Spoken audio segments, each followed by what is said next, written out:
এখানে দেখতেই পাচ্ছেন অনেকগুলা ছোট ছোট কোরআনের পাখি।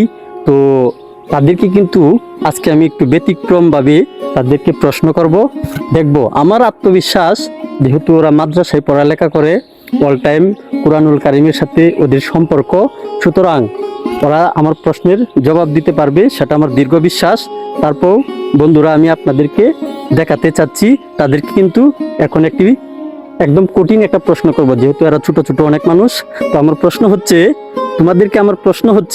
তোমরা বলো তো কুরআনুল কারিমে সবচেয়ে বড় সূরা কোনটি? সূরাতুল বাকারা। আলহামদুলিল্লাহ। এবার আরেকটি প্রশ্ন করব, দেখি তারা সঠিক উত্তর দিতে পারে কিনা।